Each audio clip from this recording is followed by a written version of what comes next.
விஜய் அவர்கள் தீவிர அரசியலுக்கு வந்த பிறகு நடக்கக்கூடிய முதல் இடைத்தேர்தல். இந்த தேர்தலில் அவரது நிலைப்பாடு என்ன என்பதை இந்தியா முழுக்க கவனிப்பார்களா இல்லையா? கவனிப்பார். அவர் என்ன முடிவு எடுப்பார்னு உங்களுக்கு ஆர்வமா இருக்கா இல்லையா? விஜய் ஃபேன் ஆச்சா நீங்க? தவிர்க்கவும் இருக்கா இல்லையா? தவிர்க்கவும் முடியாதுல்ல. தவிர்க்க முடியல. அது அவரோட முடிவு. என்ன முடிவு? இதில் தான் ஒரு அரசியல் தலைவரோட ஸ்கில் அடங்கியிருக்கு. இப்போ தவிர்க்கிறீங்க, யாருக்காவது ஆதரவு தரீங்களா? யாருக்கு ஆதரவு தர போகிறீங்க? கடைசியாக நடந்த விக்கிரவாண்டி இடைத்தேர்தலை அண்ணா திராவிட முன்னேற்ற கழகம் புறக்கணித்தது. ஆமாம். ஈரோடு கிழக்கு இடைத்தேர்தலில் அண்ணா திராவிட முன்னேற்ற கழகம் போட்டியிட்டு 63,000 வாக்குகளை என்னமோ பெற்று திமுக வேட்பாளர் வெற்றி பெற்றார். அங்கே தான் இந்த பட்டியலில் வாக்காளர்களை அடைக்கும் வேலைகள்லாம் பார்த்தோம். நம்ம புதிய திட்டம் அறிமுகப்படுத்தப்பட்டது. நாம் நேரடியாக போய் ரொம்ப விரிவாக அந்த இடைத்தேர்தலை நம்ம கவர் பண்ணோம் அப்படின்றத நம்ம உங்களுக்கு நினைவு இருக்கும். அந்த விஜயோட முடிவை ரொம்ப முக்கியமாக எதிர்பார்ப்பார்கள். தேமுதிக அந்த தேர்தலில் கேண்டிடேட் போட்டாங்க. ரொம்ப குறைந்த ஓட்டு தான் வாங்கினாங்க, கேண்டிடேட் போட்டாங்க. அதற்கு பிறகுதான் தேமுதிக அதிமுக அலையன்ஸ் இருந்துச்சு. அண்டு அந்த இடைத்தேர்தலில் தான் நாம் தமிழர் அமைப்பின் தலைமை ஒருங்கிணைப்பாளர் திரு சீமான் அவர்கள் அருந்ததியர் மக்களை பற்றி தவறாக பேசி ஏதோ பிரச்சனை ஆச்சுன்றது உங்களுக்கு நினைவிருக்கும்னு நான் நினைக்கிறேன். எப்படி நாம் தமிழர் கேண்டிடேட் போடுவாங்கன்றது நமக்கு தெரியும். அணிகள் எப்படி போகின்றன என்பதை பார்ப்பதற்கு இந்த தேர்தல் உதவும். திமுக அணியில் பெரிய சலசலப்பு எதுவும் ஏற்படாது. விஜய் அவர்கள் ஒருவேளை அதிமுக வேட்பாளருக்கு ஆதரவு தெரிவித்தால் என்ன ஆகும்? ஒரு ட்ரையலுக்காக விஜய் இதை ட்ரை பண்ணாலும் பண்ணலாம். ஓகேவா? 26 நாங்கள் கூட்டணியாக இல்லையான்றதெல்லாம் அதை நாங்கள் பின்னாடி முடிவு பண்ணுவோம். இன்றைக்கி நாங்கள் உடனடியாக போட்டியிடுற ஐடியா இல்லை. ஆனால் இந்த தேர்தலில் நாங்கள் ஏடிஎம்கே கேண்டிடேட்டை திமுக வீழ்த்தப்படணும், அதனால் ஏடிஎம்கே கேண்டிடேட்டுக்கு நாங்கள் ஆதரவு தெரிவிக்கிறேன்னு ஒரு வேளை விஜய் நிலைப்பாடு எடுத்தால் it will be the mother of all battles. ஓகேவா? இல்லை, இன்னொரு விஷயம் இருக்குது சார். இடைத்தேர்தல் என்றாலே ஆளுங்கட்சி தான் வெற்றி பெறும். அதை தாண்டி ஒரு எதிர்கட்சி வெற்றி பெறுதுன்னா அது ரொம்ப ரேர். எம்ஜிஆர் காலத்தில் நடந்திருக்கிறது. எம்ஜிஆர் கட்சி தொடங்கிய பிறகு நடந்த ஒரு இடைத்தேர்தலில் வெற்றி பெற்றார் என்று நினைவு எனக்கு. இந்த இரட்டை இலை சின்னத்தில் இப்போதான் ஃபர்ஸ்ட் நிற்கிறாங்க. திண்டுக்கல் நினைக்கிறேன், எனக்கு சரியா நினைவில்லை. ஓகே, முக்கையத்தவரோ யாரோ சரியா ஞாபகம் இல்லை. நின்னா அப்போ ஆளுங்கட்சி தான் வெற்றி பெறணும் ஒரு விஷயம் இருக்கு. ஒருவேளை விஜய் அவர்கள் அதிமுக ஆதரவு அளிப்போ சரிசமாயிடும் காலம் இல்லையா? அண்ட் அடுத்தது அண்ணன் திரு செந்தில் பாலாஜி அவர்களுக்கு இது ஒரு சவாலாக இருக்கும். அவர் அந்த தேர்தலை ஒத்தால அவர் தான் நடத்தினார்ன்றது நல்லா தெரியும். மொத்த பட்டியையும் மேனேஜ் பண்ணது அவர் தான். நம்ம தான் விரிவாக கவர் பண்ணோமே 3 வேளை கரிசோறு. அப்போது ரிலீஸ் ஆன படம் என்ன படம் ஞாபகம்? விஜய் படம் தான். வாரிசு துணி. நோமேன் அதெல்லாம் தீபாவளியில் வருது. அதுக்கு முன்னாடி ஏதோ ஒரு படம், என்ன அந்த படம் புது படம் எது வந்துச்சோ போட்டு பெரிய ஸ்க்ரீனில் போட்டு டூர் கூட்டு போயிட்டு இறக்குனாங்க. இவங்க ஏடிஎம்கேக்காரங்க பிரச்சாரத்துக்கு போனால் ஊரில் ஒருத்தருமே இருக்க மாட்டான். எங்கன்னா எல்லாம் பட்டியலில் இருப்பாங்க. போய் சரியான கவனிப்பு. தேர்தல் ஆணையத்திடம் மீண்டும் புகார் அளித்தாங்க. ஐயோ, வாக்காளர்களே காணாயா, கொண்டு போய் அடைச்சி வச்சுருக்காங்கன்னா ஒன்றுமே செய்ய முடியவில்லை.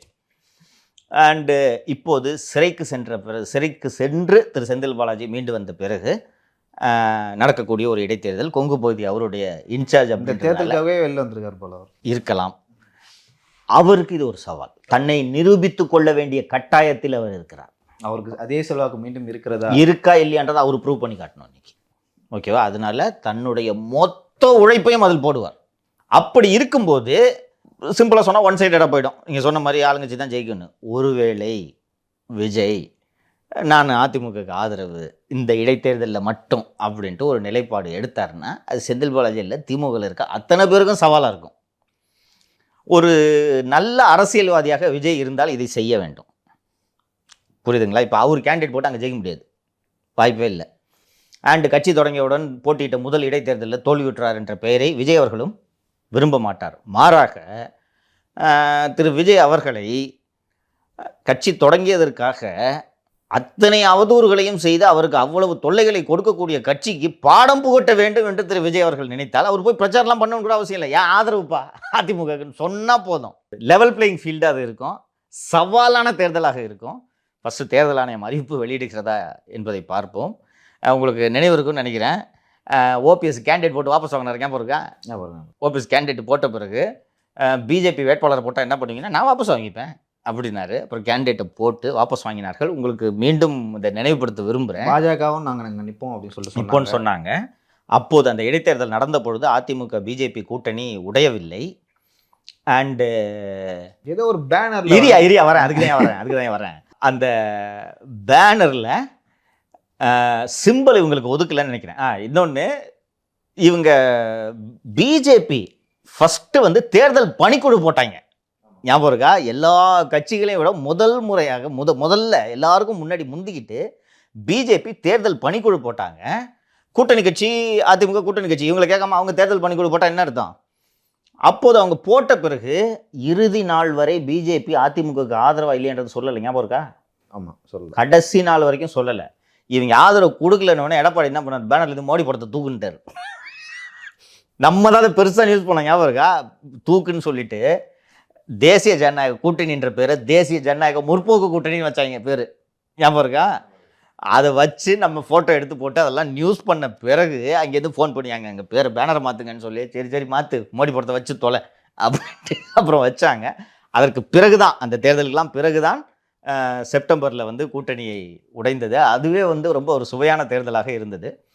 தேர்தல் ஆணையம் ஒருவேளை தேர்தல் அறிவித்தால் ரொம்ப சுவையான தேர்தலாக இது அமையும். நல்ல நம்ம போய் நிச்சயமாக நம்ம சேனல் அங்கேயே போய் கேம்ப் பண்ணி கவரேஜ் கொடுப்போம். சரிங்க, கொடுக்கலாம். இப்போது விஜய் வந்து தேர்தலில் நான் அதிமுக ஆதரவு அளிக்கிறேன் அப்படின்னா, ஓகே, நீங்கள் சொல்கிறது வந்து ஒரு மாதிரி ரெண்டு கட்சிக்கும் ஈக்குவலாக இருக்கும். ஒருவேளை விஜய் அவர்கள் ஆதரவு அளிக்கல, நான் யாருக்கும் ஆதரவு இல்லை, யாருக்கும் ஆதரவு இல்லை, நானும் போட்டி போடல, புறக்கணிக்கிறேன் அப்படின்னு சொல்லி சொன்னால் அங்கே ஈரோடு கிழக்கில் இருக்க தொண்டர்களே கொஞ்சம் கன்ஃபியூஸ் ஆகிடுவாங்கல்ல. ஏன்னா கட்சி ஆரம்பிச்சிட்டாரு, அஃப்கோர்ஸ் கொஞ்சம் கன்ஃபியூஸ் ஸ்டேட்டுக்கு வரும். எஸ். அப்போ வந்து அவங்களுக்கு யாருக்கும் ஓட்டு போடணும்னு ஒரு தயக்கம் இருக்கும், ஏன்னா தலைமையிலேருந்து குழப்பம் இருக்கும், தெளிவில்லாத ஒரு நிலை இருக்கும். இன்னொன்று, கடந்த பிப்ரவரி 2023 இடைத்தேர்தல் பிப்ரவரியில் தான் நடந்துச்சுன்னு நினைக்கிறேன், எனக்கு சரியான நினைவில்லை. அது நடந்தபோது பிஜேபி அதிமுக கூட்டணியில் இருந்தது. பிஜேபி அதிமுக கூட்டணி முறிந்த பிறகு நடக்கக்கூடிய இடைத்தேர்தல் இது. அந்த தொகுதியில் 33,000 இஸ்லாமிய வாக்காளர்கள் இருக்கிறார்கள்ன்றதை நம்ம மறந்துடணும். ஸோ அந்த மைனாரிட்டி ஓட்ஸ் எந்த பக்கம் போகுதுன்றதையும் நம்ம இதை பார்க்கணும். நீங்கள் சொன்னது போல் விஜய் தெளிவாக ஒரு அறிவிப்பு வெளியில்லை, இல்லை நான் புறக்கணிக்கிறேன்னு சொல்லிட்டேன்னா தொண்டர்களுக்கு எந்த பக்கத்து வாக்களிக்கிறதுன்னு குழப்பம் இருப்பது உண்மைதான். ஆனாலும் 200+ மக்கள் மைனஸ் ஆக்குவாங்கன்னு சொல்லும்போது யாருக்கு வாக்களிக்கணும்னு தெரியலையா? பெரிய கம்பசூத்திரமா? இல்லை, சீட்டு வந்து காங்கிரஸ்க்கே கொடுப்பாங்களா, இல்லை திமுக எல்லாம் போட்டு? That's $1 million question. ரொம்ப அழகாக கேட்டீங்க, ரொம்ப முக்கியமான விஷயம். EVK இளங்கோவன் அவர்கள் நான் போட்டி போடணும்னு சொன்னதுனால ஒரு சீனியர் மோஸ்ட் இல்லை, ஆக்சுவலாக ஸ்டாலின் அவர்களே விரும்பி கேட்டாராம், நீங்கள் போட்டி அப்படின்னு. நீங்கள் போட்டி போடுங்கன்னு கேட்டாங்க. இப்போது எனக்கு வந்திருக்கக்கூடிய தகவல்களை சொல்லிவிடுகிறேன். திராவிட முன்னேற்ற கழகத்தில் நம்ம போட்டி இன்னும் இந்த தொகுதியில் சொல்லி இன்னும் 1.5 வருஷம் இருக்குன்றதுனால காங்கிரஸ்லையும் பெருசாக இன்னும் இது பண்ணிக்க மாட்டாங்க. 1.5 வருஷம் இருக்கிறதுனால நாங்கள் போட்டி போடணும்னு சொல்லிட்டு திமுகவில் அவர்கள் உள்ளூர் கட்சியினர் விருப்பம் தெரிவித்திருக்கிறார்கள். செந்தில் பாலாஜி அவர் தரப்பில் ஒரு 2-3 பேரை சஜஸ்ட் பண்ணியிருக்கிறாரு. முத்துசாமி அவர்களும், அந்த தொகுதியின் பொறுப்பு அமைச்சரான திரு முத்துசாமி அவர்களும் ஒரு சில பேரை ஸ்பான்சர் பண்ணியிருக்காங்க.